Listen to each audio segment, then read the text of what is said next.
Hare Krishna.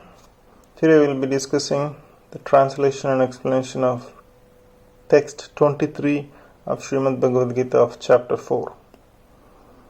The work of a man who is unattached to the modes of material nature and who is fully situated in transcendental knowledge merges entirely into a transcendence.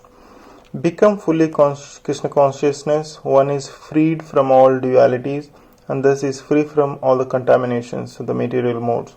He can become liberated because he knows his constitutional position in relationship with Krishna, and thus his mind cannot be drawn from Krishna consciousness.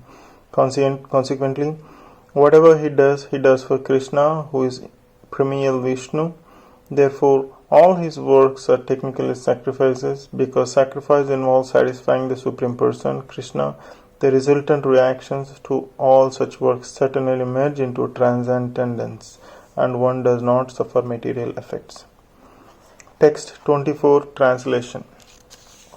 A person who is fully absorbed in Krishna consciousness is sure to attain a spiritual kingdom because of his full contributing to spiritual activities, in which the consummation is absolute and that which is offered in the same spiritual nature. How activities in Krishna consciousness can lead one ultimately to the spiritual goal is described here. There are various activities in Krishna consciousness, and all of them will be described in the following verse. But for the present, just the principle of Krishna consciousness is described. A conditioned soul entangled in material contamination is sure to act in the material atmosphere, and yet he has to get out of such an environment. The process by which the conditioned souls can get out of this material atmosphere is Krishna consciousness. For example, a patient who is suffering from the disorder of the bowels due to the overindulgence in milk product is cured by another milk product, namely curds. The materially absorbed conditional soul can be cured by Krishna consciousness as set forth here in the Gita. This process is generally known as yajna or activities, sacrifice, simply meant for satisfaction of Vishnu or Krishna. The more the activities of the material world are performed, Krishna consciousness, or for Vishnu only, the more the atmosphere becomes spiritualized by complete absorption. Brahman means spiritual. The Lord is spiritual, and the rays of his transcendental body are called Brahma-Jyoti. The spiritual effluence, everything that exists is situated in that Brahma-Jyoti. But when the Jyoti is covered by illusion, which is called Maya, or sense gratification, it is called material. This material veil can be removed at once by Krishna consciousness. Thus the offering for the sake of Krishna consciousness. The consuming agent of such an offering or contribution, the process of consumption, and the contributor and the result are all combined together Brahman, or absolute truth. The absolute truth covered by Maya is called matter.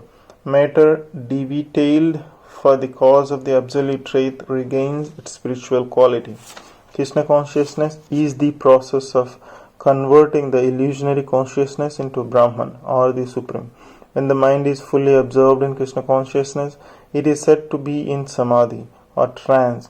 Anything done in such transcendental consciousness is called yajna or sacrifice for the absolute.